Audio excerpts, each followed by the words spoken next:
From the Sri Chaitanya Charitamrita, Anjalila, text 20. Om Namo Bhagavate Vasudevaya. Om Namo Bhagavate Vasudevaya. Om Namo Bhagavate Vasudevaya. Om Namo Bhagavate Vasudevaya. Om Namo Bhagavate Vasudevaya. Om Namo Bhagavate Vasudevaya.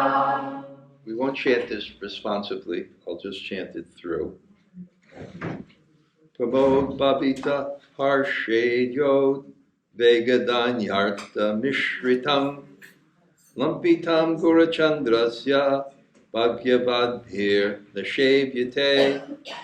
Only the most fortunate will relish the mad words of Sri Chaitanya Mahaprabhu, which were mixed with jubilation, envy, agitation, submissiveness, and grief, all produced by loving, ecstatic emotions. Om Jnana Timarandasya Dhananjana Shalakaya Chaksurunmulatam Yena Tasmai Shri Gurave Namaha.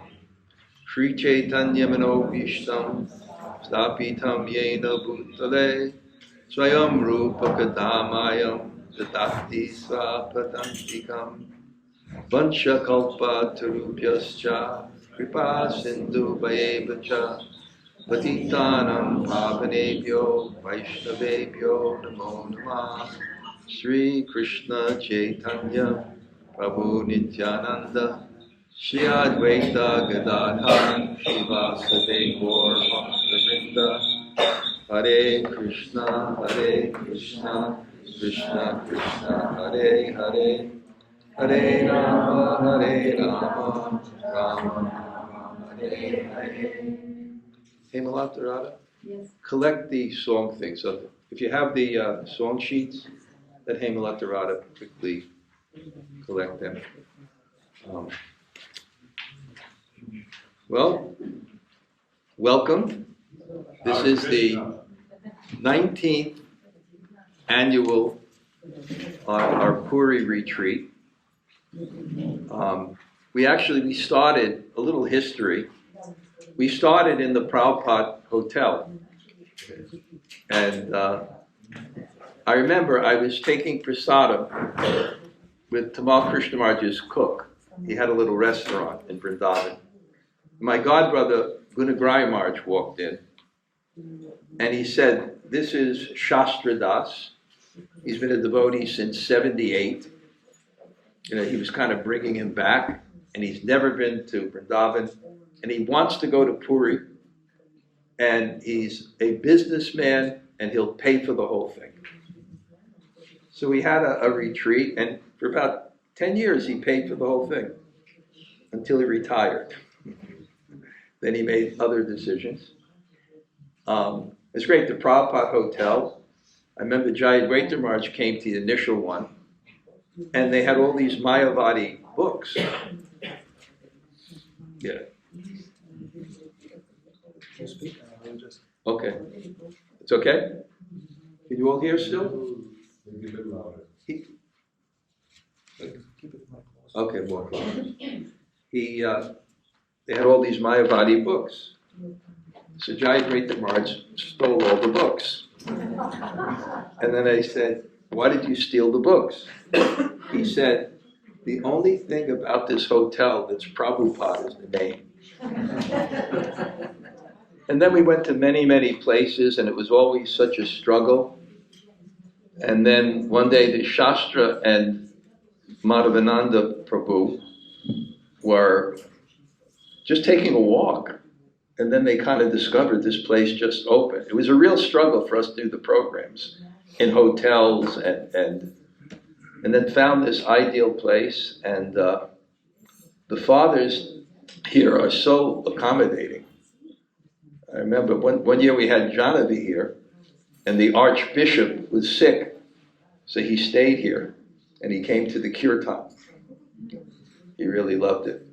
So we have quite a wonderful history. It started with Madhavananda Prabhu and myself and Krishna Kund managing the whole thing. It was really, a wonderful festival, and then it kind of grew. And this year, there's actually less people. And there's less people because we have more people.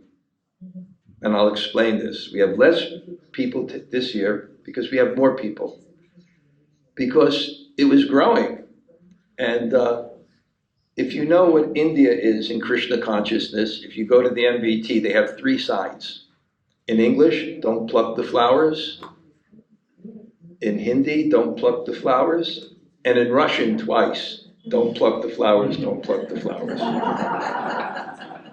And so it's very pious, it's just country so close, it doesn't take much to get here. And so we had so many Russians, people coming, that the Kreshri Mataji, who's a wonderful organizer, they had the plan, they'll do their own before this. Exactly, same pictures, the same cooks, the same program. They just finished it before. And still we have half Russians. So it's really wonderful how the retreat developed. And yeah, it's very nice. And we have also Hari Parshads here, so nice to see you. I think the fundamentals of Krishna Smaran, I'll give it the evening. And I'll tell you just an interesting story, too, is the most learned, arguably the most learned Vaishnava, Dr. Fakir Mohan, and he's Aryan. He used to come to our retreat. And he used to sit in the audience and listen to all the classes. What an example, right? Most learned Vaishnava. And he used to sit in the audience.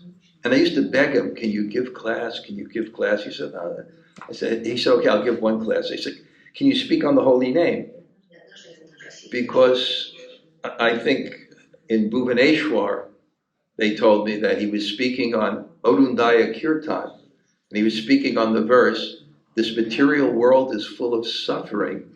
Take shelter of the holy name of Krishna is only business. And they said he spoke for 3 years.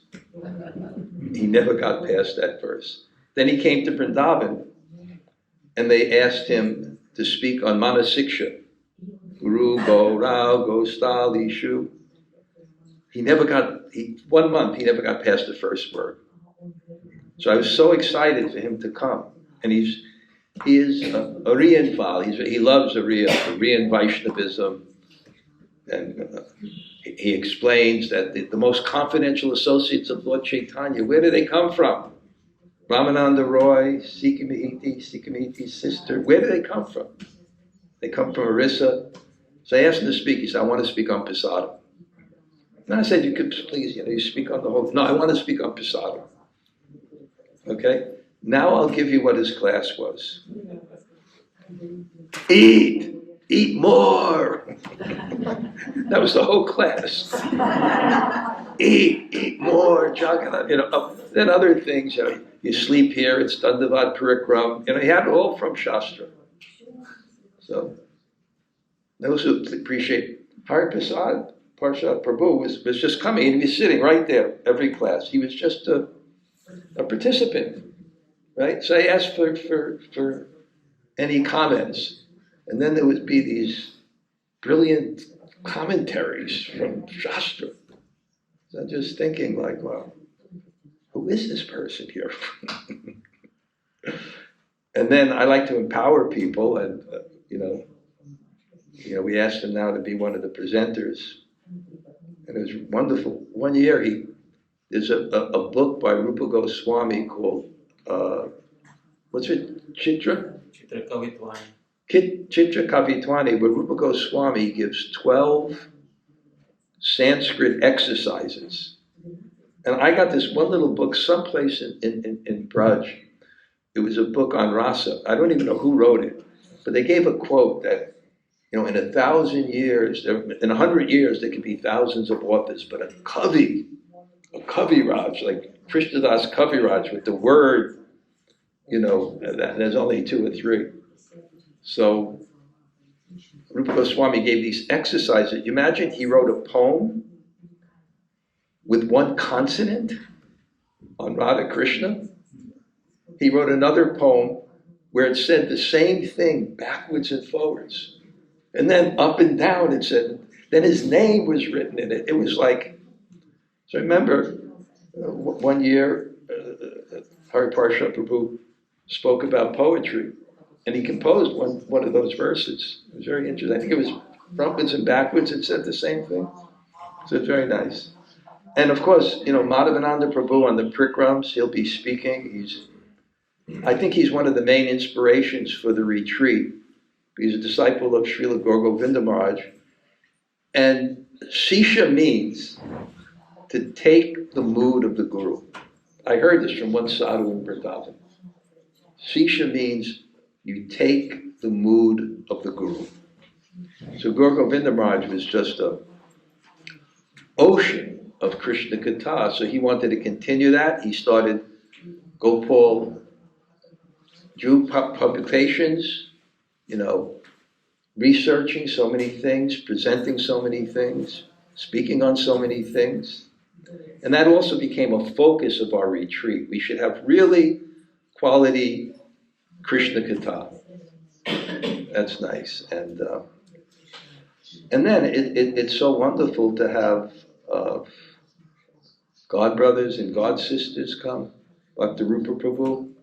When I met him here, he said to me, he said, I was with Sabyasachi, and he turned to Sabyasachi, he said, we were brahmacharis in the ashram when he was Bhakta Dennis.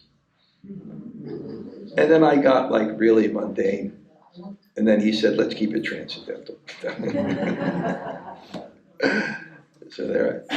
And Pancharatna Prabhu, Atita Guna. It's kind of like there's a verse in Bhagavad Gita, never was a time where I did not exist. Never there was a time with this couple with, how many kids? 4 kids. How many grandchildren? 7.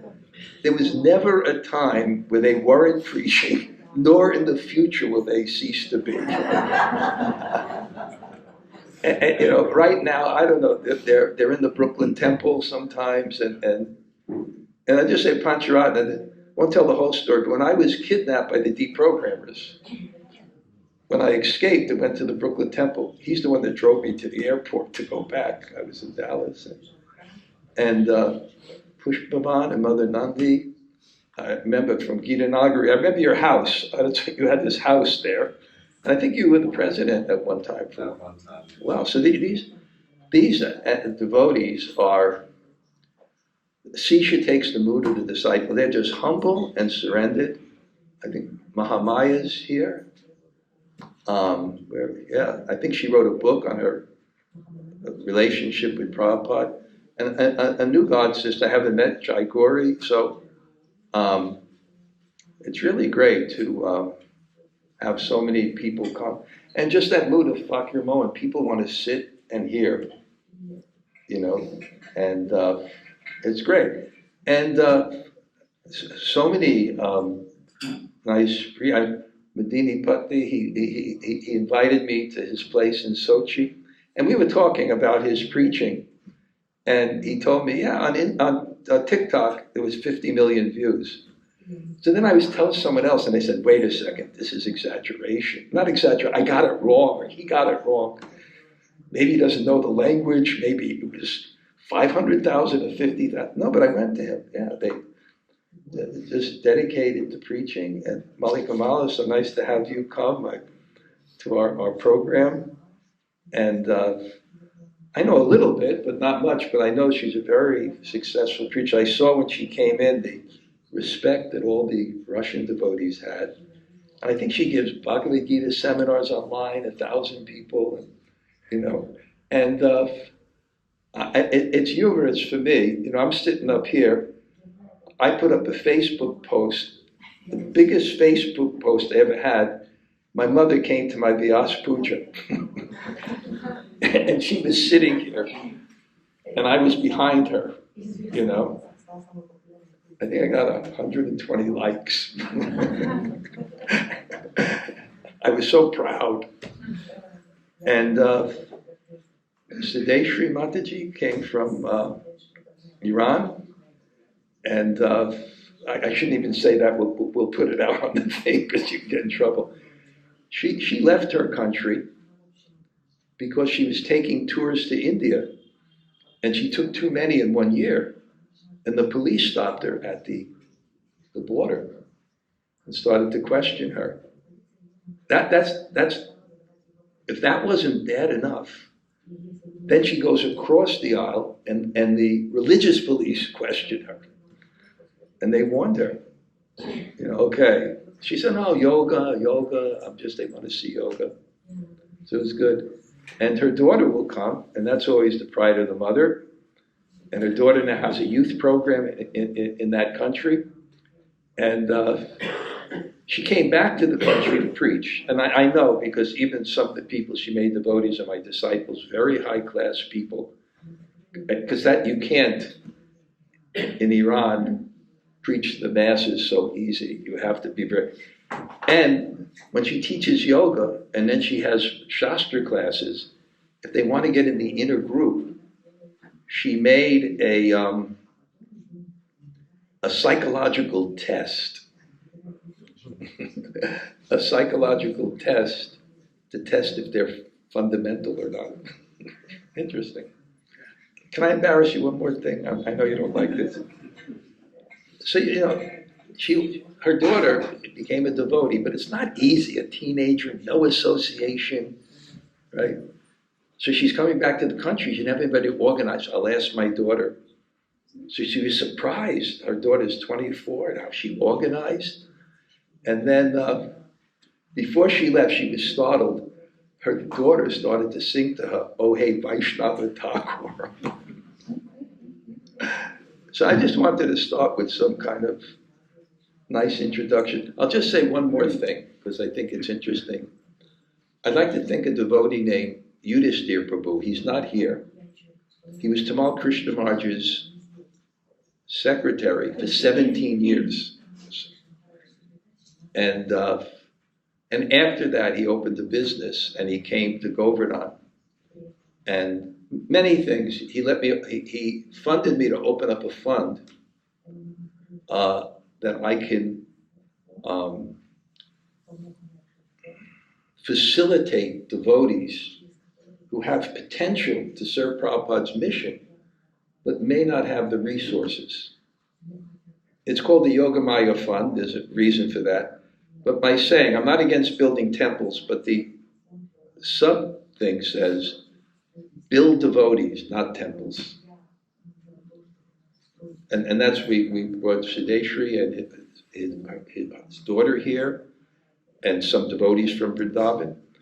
And also, we brought 2 young devotees from South America. They've only been devotees for 5-6 years, or less maybe. But they have that spirit. They're dedicating themselves to preaching Krishna consciousness. And to come from that country, Russia may be cold, but it's only 5 hours to India. That country, I think they get 40-hour flights, and it's over $2,000. So I'll embarrass you. Dalia, raise your hand. You have to raise your hand. Dalia? She's shy. Yeah, she just wants to preach. And she has a fiancé who's also a dedicated devotee. So we wanted to bring her here and I met her. She's educated. She has a master's in theater, and she just wants to preach. And Gabby, you could raise your hand. I embarrass you too. She was from Venezuela, went to Ecuador to help support the family because of the crisis there. And I think 3 buses to work. She had a corporate job, 3 buses back just to be safe, trying to chant on the bus. And then she's, her Siksha guru is Kastuba Prabhu. She became a devotee from Wisdom of the Sages. And then she became dedicated to his mission, and she's doing a lot of preaching, and then she had to make a choice. The corporate world or just dedicate herself to spreading. So we're also able to bring her here. So, this is build devotees, not temples. That's what I'm saying here. Okay, now that's the introduction to the introduction of my class. So,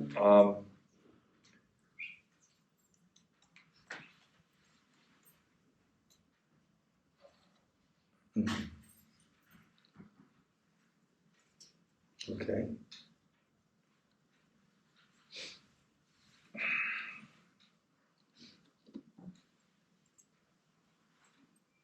Okay, good. Okay, so my topic, Sri Chaitanya's last year in Puri, and what was he thinking?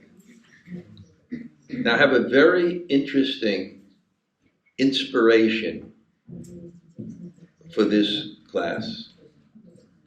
I was reading the passing away of Grandfather Bijmadev, many, many, many years. And there was something very interesting in that story. You can all hear me in the back? Yes. Okay. There was something very interesting in that story that intrigued me. Yudhisthira was depressed, and he had a reason to be depressed. Because the war was finished, 640 million people were slaughtered, and then they said, here's the seat. So he's thinking, what is the cause of me sitting on this seat? 640 million people dead, practically all my family, fratricidal war. But I had to fight to protect my own family. I don't know if this will translate into Russian, Leela, because this is an English idiom. But in America we say, damned if you do, damned if you don't. Whichever way you go. So he came to first Vyasadeva and then Krishna with a classic inquiry. And also in English there's a phrase for it. There's a person who wrote a book about this, and it's a question that we all have. Why do bad things happen to good people? Very difficult question. If you read my Monday morning greetings, I write that every month, I wrote on this subject. I think it's called, in English they say the elephant in the room. There's something so big that you should notice it, but you don't see it. So it's so big. If there's a God, God means omnipotent, omniscient, omnibenevolent, all-powerful, all-knowing, all good. So if there is evil in the world, then you have a choice. Either God's not omnipotent and he can't do anything about it, or he doesn't know about it, he's not omniscient, or he knows about it, he's all-powerful, and he's not good. This is the greatest challenge, and it's a good argument. It may not be the argument that proves the case, but sometimes the opposing argument's very. So he went to Vyasadeva, and Vyasadeva couldn't answer his inquiry. Then he went to Krishna. Can you imagine coming before your problems and sitting before Krishna, and then Krishna explains to you the answer, and then Krishna looks at you and says, are you satisfied? And you go, no, I'm not satisfied. No, I'm not satisfied. So I'm not going to, I think it comes out that the reason why Krishna didn't answer his question is he wanted to go to Bhishma Dev. He wanted to glorify his devotee. So I thought this is very interesting, because what this reveals in this particular pastime is the mind of God. And then I thought, because I'm a writer and there's many good ideas I have that never come to fruition. If any of you want to write this book, I'm not going to do it, you're welcome to, called The Mind of God. Going through the Bhagavatam to see what is the mind of God. That's what I wanted. And then it dropped. And then this year, I was teaching the 20th chapter of the Chaitanya Charitamrita, and something came up which it wasn't obvious what happened. And I'm just giving you what my class will be about. What happened is Lord Chaitanya found out from Advaita Acharya, it's a whole story. It describes, Lord Chaitanya is described at the beginning of the 19th chapter as Matri Vatsala. He who loves his mother. And so, anyway, I don't want to get off track again, but basically, he sent Jagadananda Pandit to pacify his mother, and Advaita Acharya sends a message back. And it's a very cryptic message. This is to a mad person, a crazy person, and everyone's mad in ecstatic love, and there's no more need to distribute rice in the market, or something very cryptic message. But Lord Chaitanya understands from that the external reason for his descent has been fulfilled. Lord Chaitanya has 3 external reasons for appearing. External, why he came for others. He wanted to satisfy Advaita Acharya, his devotee called him. He wanted to spread the holy name. And he wanted to spread Raganuga Bhakti in the world. These are the 3 external reasons. And then there's an internal reason why he came for himself. Because he wanted to experience the love of his topmost devotee at the height of her love, Sri Radha. So now, this is an example for us. There's so many tangents I can go off in. I want to keep focused, but this is a lesson for us. Lord Chaitanya, he had an external reason, then he had an internal reason, and then at a particular time, he just focused on the internal reason. And the verse is he doubled down in his mood of separation. And then the next chapter describes what's that's like. And I'm going to go over that chapter in more detail, but I'm just saying, what's that like? He goes deep. And it really describes these intense emotions. Even this verse that I read today said he was, only those who are fortunate can actually understand how the highest consciousness of God is talking like an absolute mad person.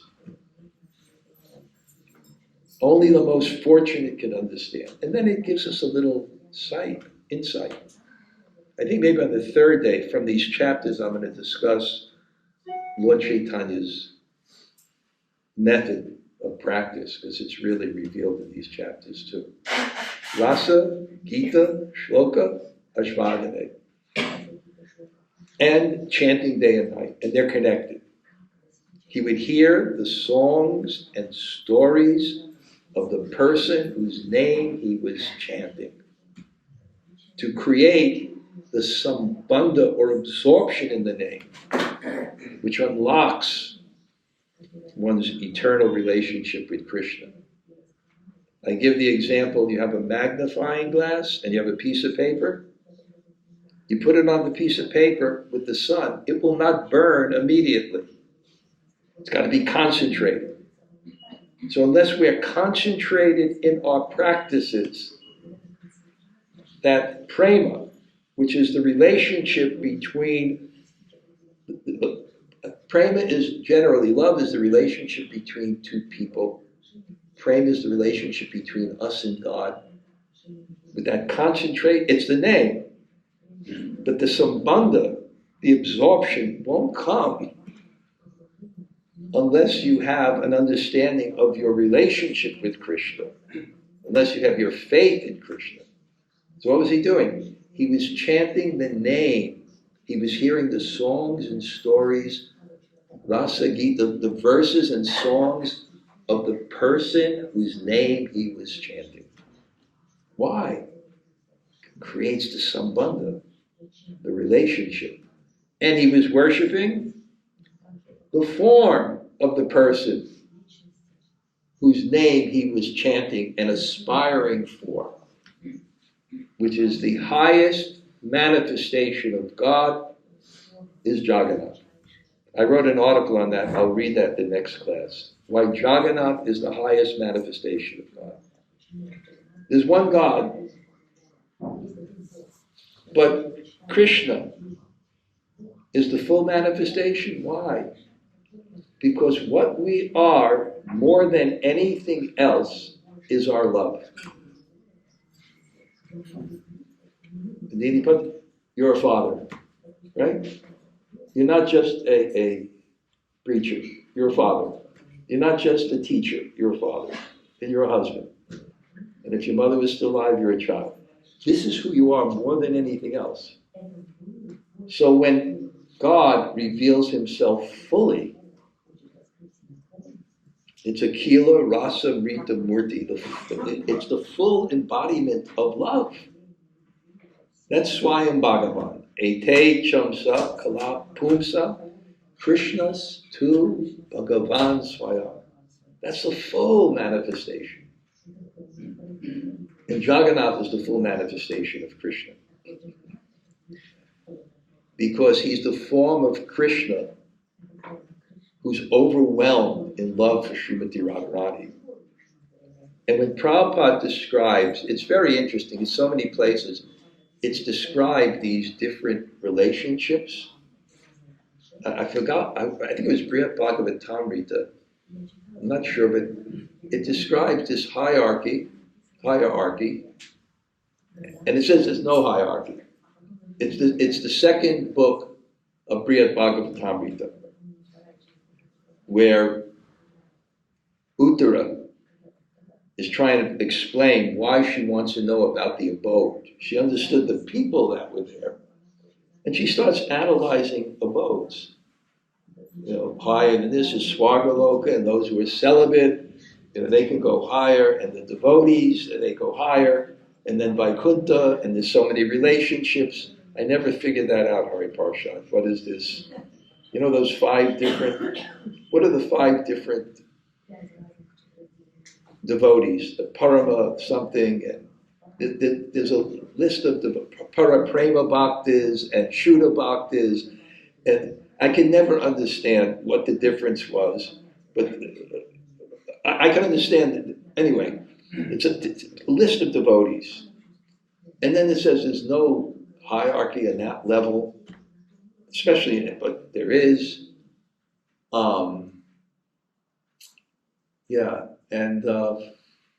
Okay, I lost my train of thought. Someone help me. Jagannath, the highest form. Yeah, Jagannath's the highest. Okay, I'll get it. 1 second. All right, yes, I'm talking about Lord Chaitanya, the internal mission. Why? That's so. Lord Chaitanya was in that deep bhava, and it describes that they would be chanting these verses and songs, and from them, if you know people that are very internally deep, I know 1 or 2 that are really on that level, and what happens is they're reading, and then there may be a mood of Krishna, or a pastime of Krishna, or even Gaur Lila or Krishna Lila. And they enter into that bhav, and then they begin to nourish it with the verses that exemplify that, or the stories that exemplify that.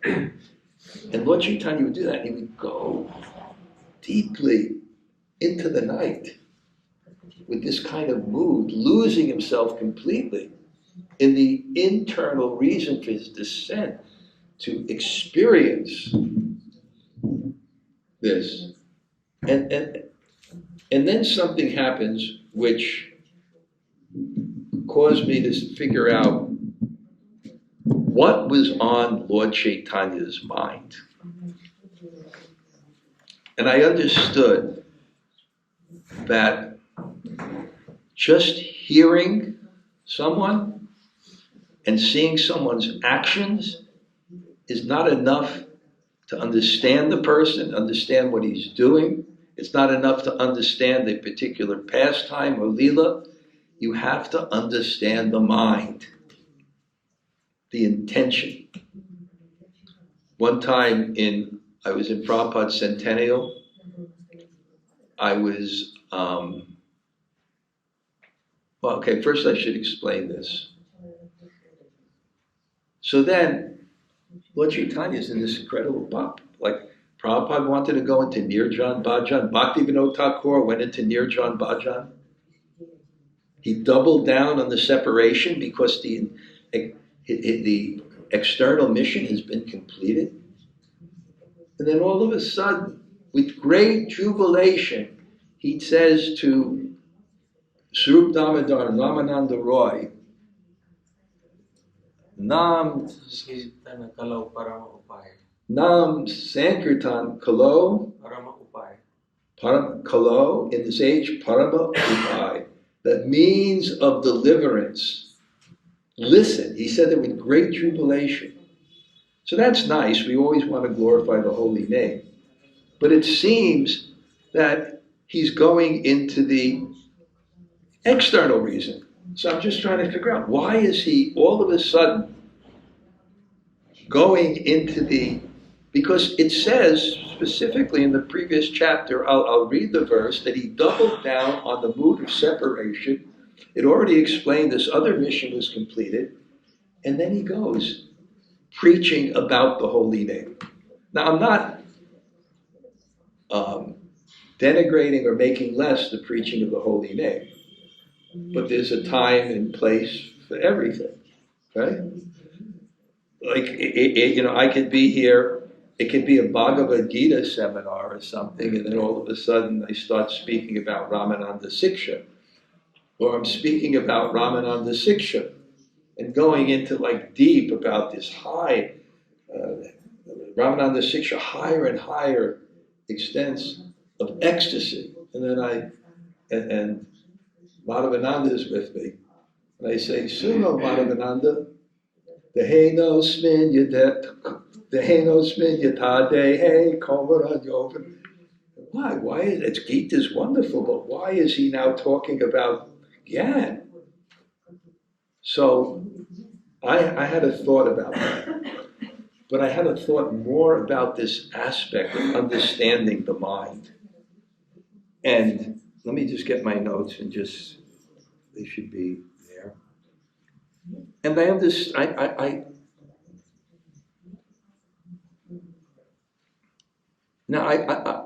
so I thought I'm going to discuss why it's important to understand the mind. Not just what's going on. Now I'll give you an example. I was in Hari Parshad, and your guru was giving kata, a disciple of His Holiness Radha Govinda Swami, a great scholar, Vaishnava scholar, and he was giving kata on Janma Lila, right? Janma Lila. So I decided at that time, in English, to the people I was with, it was the summer, I'm usually not there, I would also speak on Janma Lila.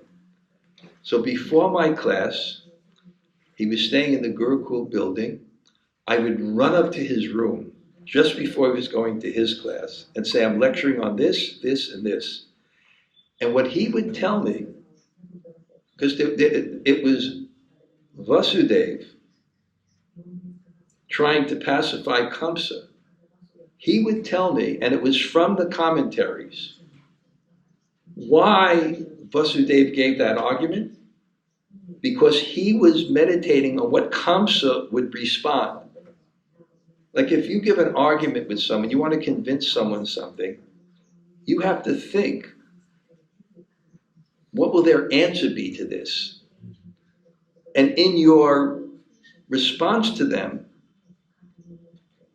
also cover that point. If you ever get into a discussion with someone, you're trying to convince someone, you have to know how they're going to respond. So in the commentaries, he would give me, and then I run down and give the class myself, he would say, Vasudeva was thinking that Kamsa was thinking like this, and therefore he said this. You have to understand the intention. And I think one of the classic examples of this is the 10th canto. If you don't understand why they are doing what they're doing and why they're saying what they're saying, then you don't understand the 10th canto. You won't understand it. So we read 9 cantos. Why do we read 9 cantos? Because the 9 cantos gives us 2 things. It gives us understanding and devotion. If you don't have the proper, this is just an example, if you don't have the proper understanding, it'll sound like cartoons. Krishna, wheels around, and you'll make cartoons of it. You'll think it's cartoons. Or you'll think it's mundane. One thing that prevents us from understanding a particular situation, and we may all have this, it's called prejudice. We prejudge something based on an experience we had that we generalized. You grow up in a particular neighborhood, or let's say you're a young girl growing up, and you have a bad experience with a father sometimes, then you may project all men. And then you won't be able to understand what's there because you project your own experience on it. There's another concept I use, and I wrote about this, is there's a mental condition. I once wrote about it, someone who had that condition wrote me a heavy letter. You got to be careful today. But autism, they say there's a spectrum, there's different ways. But one form of autism, if you know a person who has autism, is they can't read the mind. And therefore they never understand what's happening. And they'll act in an antisocial way because they don't understand the mind. So the same thing with us. When we hear the pastimes of Krishna, the stories of Krishna, the philosophy all through, you have to be a little deeper. And generally that's Acharya, Purusho, Veda. You understand from teachers. And you have the right approach to it. Because there's another fact about understanding something. In our conception, the absolute truth is a person. And you can only understand a person if the person chooses to reveal themselves to you. So we also have an emotional approach. I was thinking, that's why it's bhakti. Because you have to inspire Krishna. You can't just intellectually understand it. And that's actually the next chapter, it's mentioned, you just can't intellectually understand it. It's not that you don't use your intelligence. Prabhupada said it's not like the guru gives an electric shock in your life. But you use your intelligence in Krishna's service. And then the real meaning can be given to you. So we have to understand the mind. So therefore, we have a kind of what I call a spiritual autism. We hear things, we study things, but we don't know the intention behind them, which really reveals what they are. I remember, this is a classic example. Sometimes when people are in ISKCON and they get frustrated, they leave and they go to other gurus. And if they're not mature, what they do is they try to get that person to criticize ISKCON. So I remember these people left and they recorded it. And my friend gave me all the transcripts with the most learned scholar in Vrindavan. So first they were going to get him on the diet of ISKCON. So they said, and don't ask a scholar a question with an agenda, because they don't answer that way. Shastra is not left or right. It's not Democrat, it's not Republican. I got that with my godbrother, Pradyumna. If you'd ask him a question, you wouldn't know how he would answer it. Because he's going to answer from Shastra. Prabhupada said, we don't have an ideology of our own. Shastra is different. So they go, can you offer pizza to Krishna? Now this is a great one. No, we only offer, we don't do this. And that he gave such a brilliant answer, the scholar, within parameters. What you like best, you can offer with the most devotion. What you like best, you can offer with the most devotion. It's interesting. But then they asked him, and this is what people really want to know.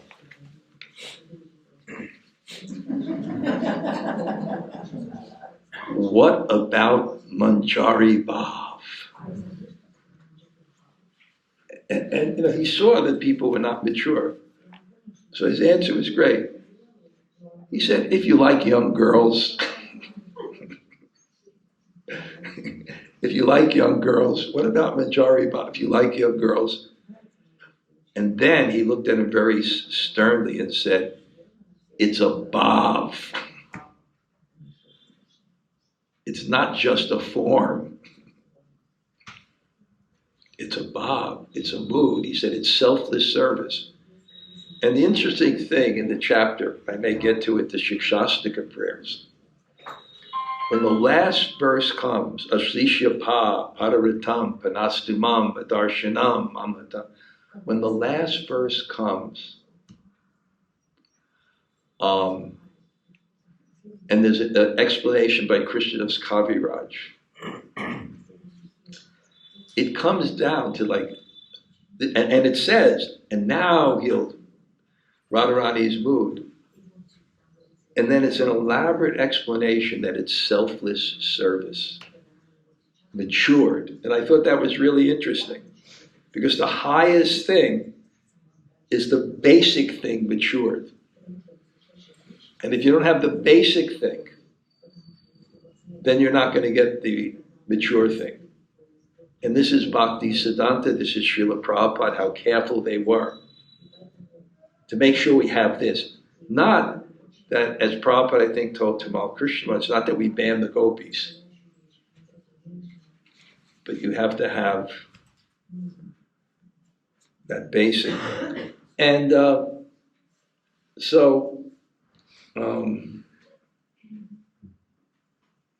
and of course, Upper Sampradayas, they read the same things, they study the same things, but you have to understand the intention.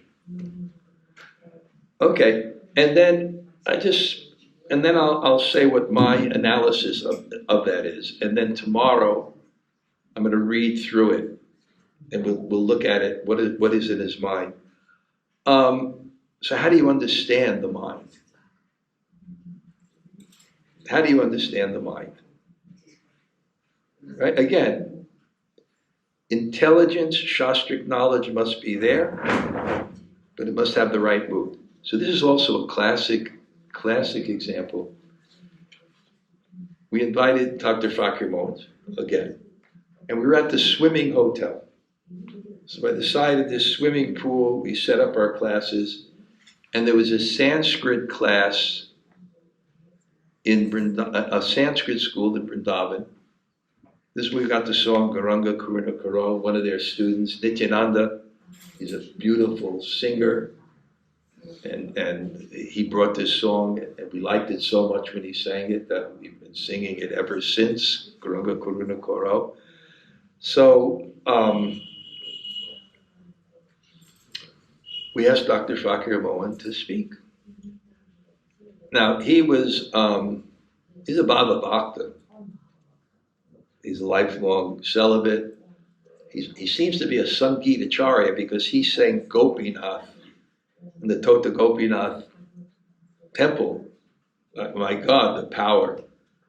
And he was the head of the Sanskrit department at Utkal University, 70,000 students.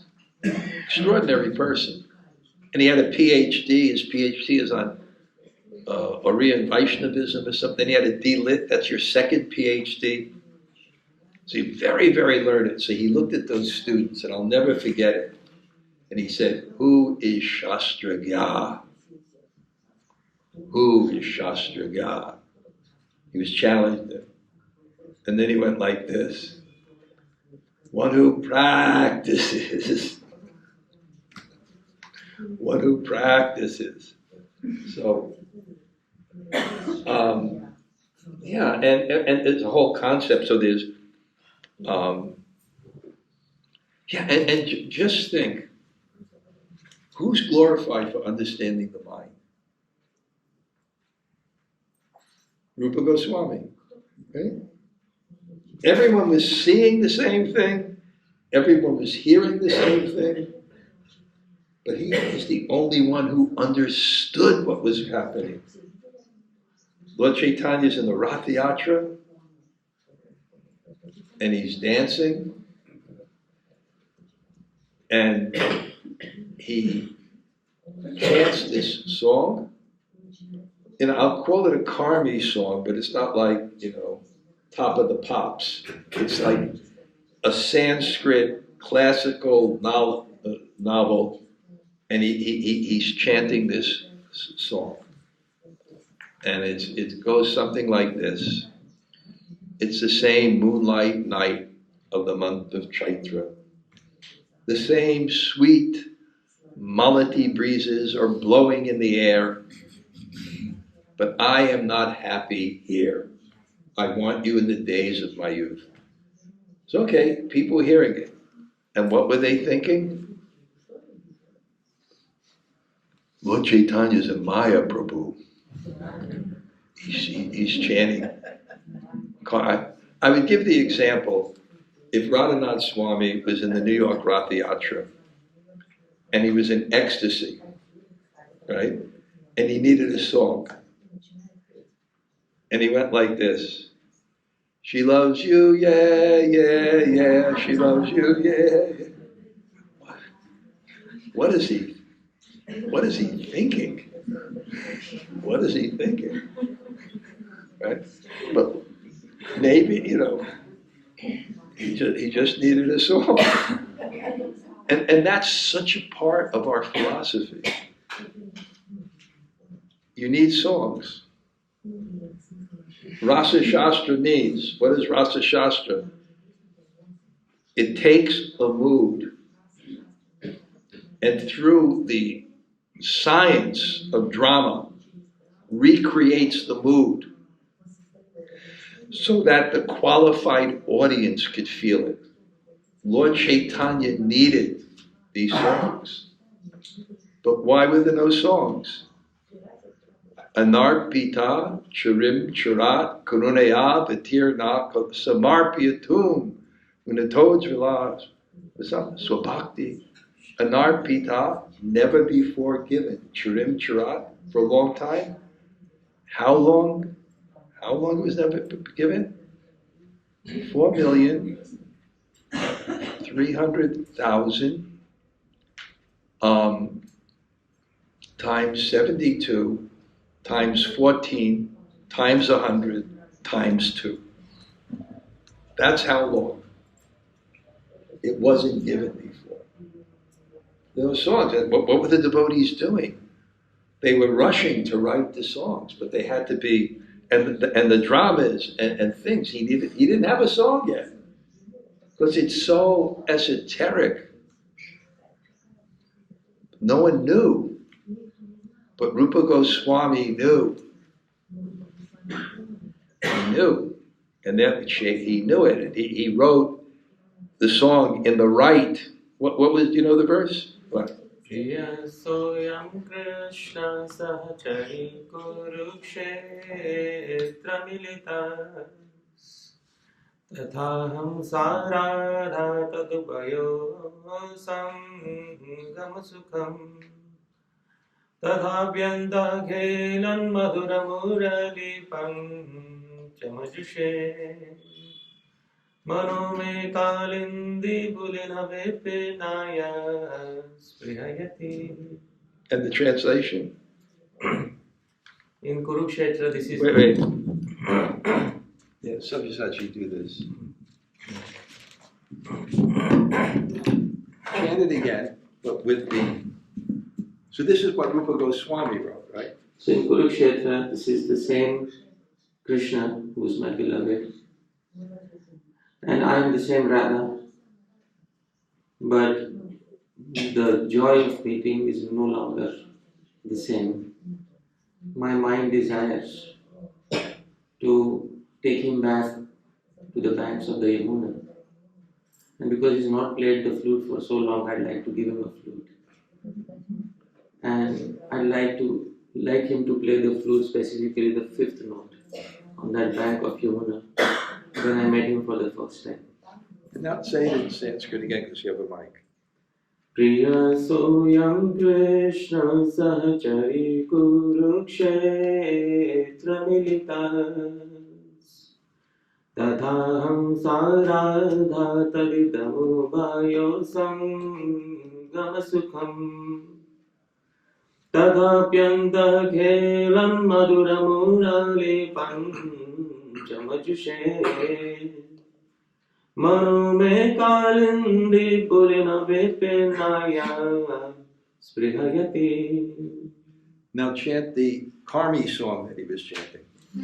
Ya kaumara harasa eva vivaras ta eva chaitra kshapa Decho milita maliti surabhaya Praudha kadambanila Sa chaivasmi tathapi tatra surata Vyapar lila vidhau Reva rodhasi vetasi tarutale Cheta samutkanthate.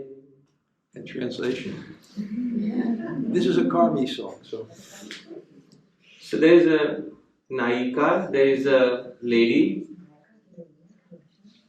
She is saying, Yaha Kaumarahara is the first love of my life.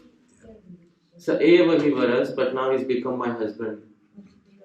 But now I don't have the same feeling that I had when I met him for the first time. Ta eva chaitra kshapa. These are the same nights of spring, but I don't have the same feeling. Techon milita malati surabhaya. And the fragrance of jasmine flowers that comes in the night. It is the same, but I don't have that same feeling. Sa chaivasmi, I am the same person. Tathapi tatra surata vyapara lila vidha. But I remember the first time we had union on the banks of the Reva river under an Ashoka tree. My mind hankers for that particular meeting, which was our first union. So you see how that song corresponded to Lord Chaitanya's feelings. He had to find something to increase the sambandha with the name, even for God. He needed songs, he needed verses. It was part of his process. Now, let me now just, because actually I came here on the 17th, and there are a few people here, and we were just meeting and having questions and discussions, so I want to leave a little time. But here's how I resolve that Lord Chaitanya was in Radha Bhav, the internal reason for him coming, and then broke out into the holy name, preaching. Right? Why did that happen? This is my analysis. It's called philosophical speculation. In other words, I'm trying to figure it out, but I'm not contradicting any. So this is what I'm thinking. Who is Lord Chaitanya? He's the most magnificent avatar. And what is he experiencing? He's experiencing this love of the feelings of Srimati Radharani. He's experiencing that. So there's a verse there in this section that says something, which also you have to figure out. When one advances in Krishna consciousness, he thinks he has less of it. I'm trying to figure out, how is this possible? You're experiencing the highest mood of Radharani's feelings, and you're thinking, I don't have it at all. So this is how it's part of my answer. This is how I figured it out. When you have thirst, what does it mean? I lack water. The deeper your thirst, the more you lack water, the more you're a beggar for it. When you're hungry, the more you feel you lack food. And if you really have no food, I was in Mayapur, and when I walked towards the temple, there was a guy that was on the side, and he said, I'm hungry. I gave him money every time I saw him. I thought I heard the sincerity in his voice. He really looked like, I'm hungry. It's very humbling. So what is bhakti itself? Bhakti is a thirst for Krishna. So the more you thirst for Krishna, and we should have a little experience of this, that when we're more devotional, there's many reasons I can give on this, we're a little more humble. But imagine what's happening to Lord Chaitanya. His bhakti is increasing. His thirst for Krishna is increasing. And he's becoming more and more humble. Because I don't have Krishna, because he's feeling that thirst. And if you look at the Shikshastika prayers in this chapter, it's like that. And his humility deepened, His humility deepened. So this is what I'm thinking. Lord Chaitanya, he's feeling mercy. Because this is what humility means. There's actually a very good sadhu in Vrindavan, a dedicated follower of Prabhupada called Trimuna Jivana. And I'm on his WhatsApp group. He writes about 10. I can't even keep up with it. So he defined humility in a very nice way. Humility means to seek help. Humility means to seek help. So when you're feeling that bhakti and that thirst, and you want it, how much are you seeking help? But simultaneously, you're feeling it. And what that creates in you is you feel mercy, and when you feel mercy, you feel gratitude. So this is what I'm analyzing. Lord Chaitanya is just in this Radha Bhav, and he's going deep, and he's the most magnificent avatar. I remember one class, I remember actually one sadhu in Vrindavan, he gave it like this, and I liked it. He said, Radha and Krishna are enjoying Madhurya, It doesn't mean they don't have magnanimity or mercy. It's just that mood is more. When the mood of Audarya or magnanimity becomes more, then Radha Krishna becomes Chaitanya Mahaprabhu. And Vrindavan becomes Mayapur. So I'm thinking Lord Chaitanya must be filled with gratitude. Not entitlement. And that's that verse, Trinada pi sunichena. Why, when he's feeling humble, he can always chant? Because he's feeling so much gratitude. It's just like this. If you have a child that's spoiled, they can never appreciate anything. When you have someone who's humble, the littlest thing they appreciate. So you can't feel love if you have pride.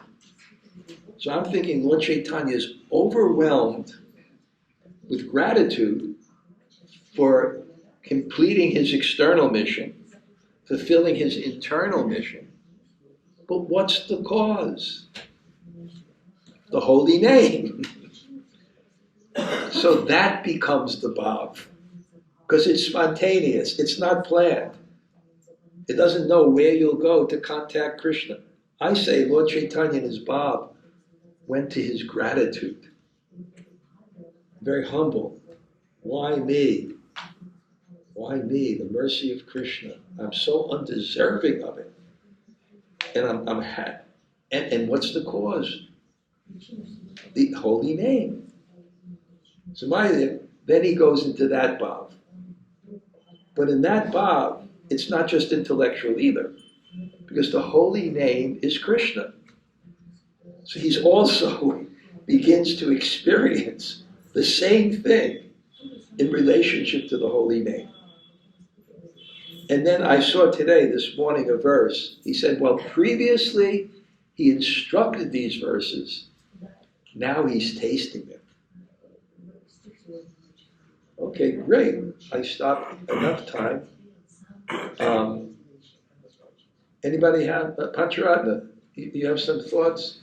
You began this, I was just... Sabyasachi, please, you'll help me with this.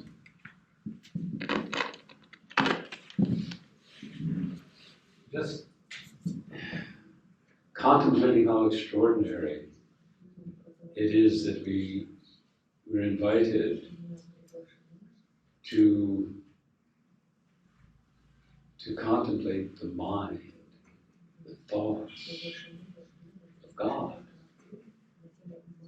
who's unlimited, has unlimited forms, is everywhere, who has unlimited mind, and yet we're invited to contemplate his mind in a way that we can actually do that. I mean, he's making himself accessible to us in a way that we can actually relate to, begin to aspire to follow him in that. And it's so, that's just... But we have to extraordinary. understand the mind, otherwise we don't understand the person. And to love the person, you have to understand the person. And that his personality is understand, that we can actually do that. Because at one level we can't. At one level, my thought is, we cannot understand God. We can't understand any person unless the person gives themselves to us. But he's revealing a mind that we can actually appreciate. That's just, it's extraordinary. We can't understand any person unless the person gives us to. You have to look by. Okay, I'll give you an example. In America, these 3 girls disappeared. And they disappeared for 10 years. And then one time, they were in a basement, and there was this homeless guy walking by, and some girl said something, and they got the police, And then, so they would, I don't want to split with the horrors, but they were chained in the basement and so many things. The guy could control them, but he never knew who they were. You can, this is the essence of bhakti. Bhakti mam abhajan, only by bhakti. Tesham satata yuktanam bhajatam priti purvakam. Vidami buddhi yogam. It has to come. Sabyasachi, take the mic and this, and share something that from the class, if you want. I really like your expression that if you really want to understand someone, you have to inspire him to reveal himself. So you said you have to love person. So in my understanding, I need to love person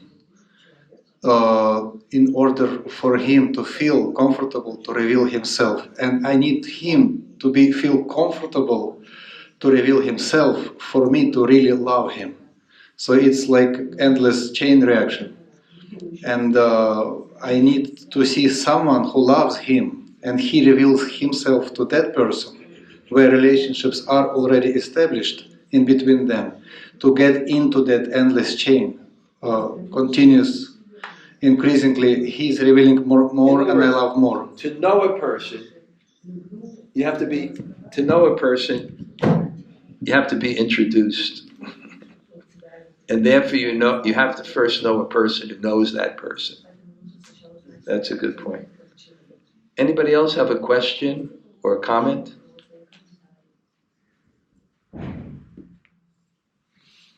Yes, Vikrishna. Yeah, 1 second. Sabyasachi.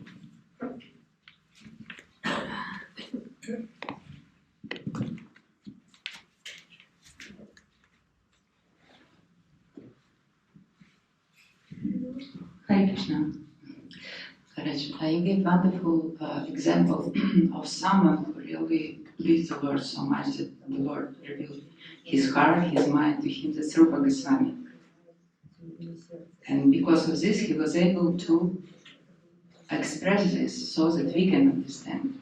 Also, my question is how Rupa Goswami was able to understand what was the... That's a very good question.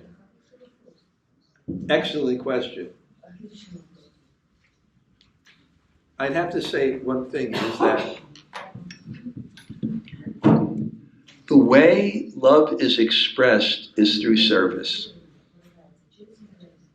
You have to express love to someone. And if you express love to someone, in other words, you can only serve a person if you really know them. And in terms of God, it's very confidential what he wants. And what does confidential mean? That if you reveal something, two things, you can be exploited, or the person can misunderstand it, and that will harm them. So when you have something confidential, and there's many verses, I was in this Brihad Bhagavatamrita, when Janame Jaya wants to know from Jaimini Rishi more about what was revealed from Maharaj Parikshit to his mother at the end of his life. He began to struggle. This is so difficult. This is so. But then he quotes, to a submissive disciple, right? One who has faith. Because you have faith and someone gives you something you don't understand, you'll get it clarified. If you don't have faith, you'll either criticize the person or use it against him. So when someone really has deep faith, and I think one classic example is this, is Srila Prabhupada, right? I think I heard maybe Bhakti-rasa Swami tell this story or something. Prabhupada comes back from Calcutta, comes back from America, and he's in Calcutta. And that's where he grew up. And he's sitting in the room, and out loud he begins to think, how was I the lucky one? how was I the lucky one? And why is he saying this? First of all, he wasn't in the ashram. I mean, you can imagine now, if someone, a grihasta someplace, who's a pharmacist, right, becomes 10 times bigger than the whole ISKCON. And then they're thinking, how was I the lucky one? And then starts naming all these powerful acharyas. How was I? So if you understand who Prabhupada's godbrothers were, Bhakti Dayata Madhav Maharaj opened 64 temples in India. Srila Bhakti Siddhanta called them the infatigable incarnation of preaching. Kunji Bihari of Bhakti Vilas Tirtha, the sannyasis, he brought Bhakti Siddhanta out from Mayapur preaching. And he managed the whole thing. And then they had this big temple at Bagh Bazaar, the glory of the Gaudiya Math. And the sannyasis came to complain about him. And Bhakti Siddhanta said, you can all go, he stays. And then put a plaque on the temple. Ananta Vasudev. Bhakti Siddhanta would give a speech in his language, even in English or whatever it is, Bengali, and he can complete the same thing. I once went to visit O.B.L. Kapoor, Prabhupada's godbrother, who was a professor, and I was asking about Sridhar Maharaj, and Sridhar Maharaj, I went to visit him. No one can conceptualize and express philosophy like him. It's amazing. And from such a high-class Brahmin family, that he didn't even know how he'd associate them up with the devotees initially.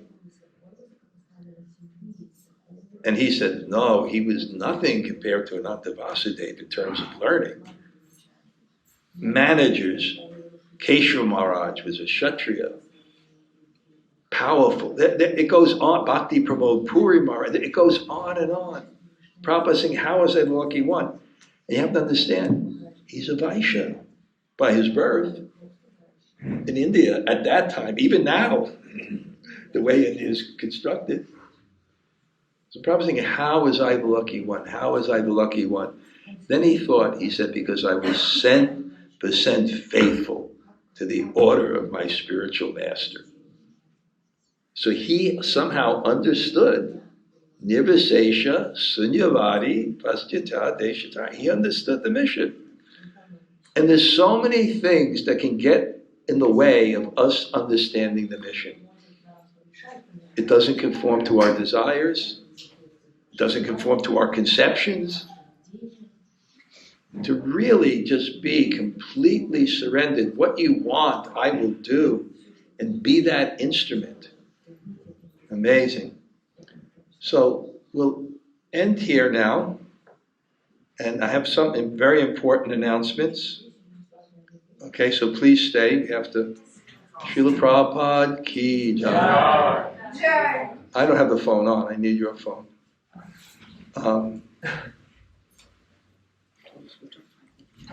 Okay, please. Everyone should stay. Before I make these announcements, I'll make a few of my own. Whenever we leave here, 1 hour after, we have to start the kirtan. You have to be on time. Today, we're just I have to say, one thing about this festival, our objective is to live Gaur Leela. And this is the mercy of Sri Chaitanya Mahaprabhu. Because the body follows the mind. If you want to imitate Krishna Leela, there's a problem with that. But in Gaur Leela, we can do exactly what Lord Chaitanya is doing. We can live that life and get that taste and experience. So we'll go out by kirtan. We brought these fabulous kirtaniers. They're the best. So be on time, and we'll leave, and we'll go to the Jagannath Mandir. A very nice way, we'll approach it. And now they've really renovated it, so we'll sit there and it went off. And Madhavananda Prabhu will give class. We'll have a katha. at the Jagannath Mandir. And I think we'll finish in time. And then maybe on our way back, we can stop at Sweta Ganga. It's right on the way back. So then we get back, and then at 4:30 to 6:15, Hari Parshad will give fundamentals of Krishna Smaran here. And then at 6 o'clock, we'll serve the Jagannath Prasad, and we have kirtan simultaneously. So generally at the beginning, people are eating, but there's kirtan, and then they join in, we go on till 9 o'clock. Okay, again. What? Okay, now the announcements. Okay, this is registration. Those who haven't filled in and returned the FRO sheets, please do it today and give it to Jamuna Pavani, who's managing the retreat. Also, in that shastra left, he was funding everything. We decided not to charge, just donations. And that enabled us even to give scholarships to some people who couldn't afford and be very liberal. So please, if you registered according to your means, please donate. It really, and this year we have less, but the fixed costs are still the same because we have to rent this and we have to rent the cooks and everything. So if you can give donation, please donate. Laundry, Adobe should be coming today. Please leave your laundry in a bag outside your room door. Adobe will collect it either today or in the morning later. It's not confirmed yet. What? It's not confirmed yet about the Adobe, but still. It's there, but I just need it. Okay. We'll share the prices on what's app group when we have it. Generally, as Adobe comes, he picks it up, he returns the next day. Now, in the festival, we have the best cook. I mean, Sesha Prabhu is unparalleled. I can't even explain enough about him. So we provide a very big breakfast, and people eat a lot because it's so tasty. And then we have full Jagannath Prasad in the evening. Okay, I'll have the. If you want the lunch, and some people don't want the lunch, they go to the ocean or they take someplace. If you want the lunch, at 9:30, right after Prasad, before Parikram, so you only have 15, 20 minutes, it's 150 rupees if you want lunch. And it's Hemalata Radha. Hemalata Radha will collect that. She will be downstairs at the reception. Okay. No, I don't want to announce the last one. I'll speak to you about that. Gumshoes. The ashram provides gumshoes, and if they disappear, we have to pay for them. And if you're staying outside and you want to participate in the program, please register with us so we know how many people to cook. Okay?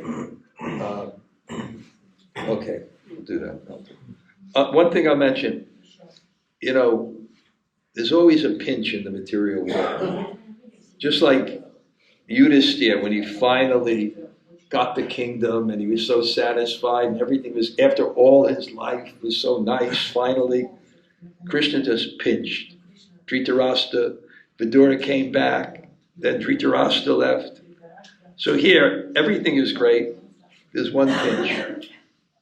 Sometimes the wind blows the wrong way and the air gets contaminated by that garbage there.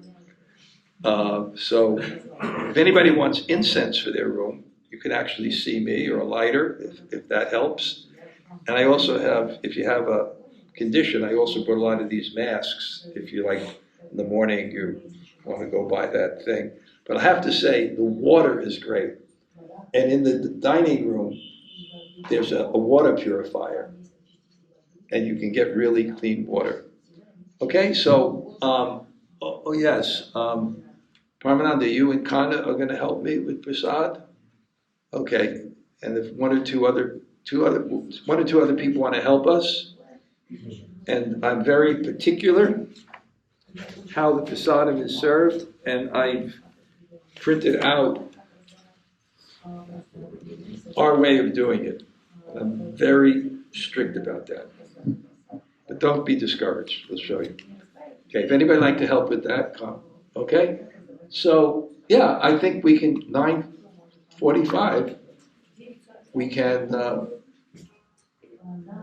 9:45 we can leave, and therefore we can get there in time. Okay, Srila Prabhupada ki.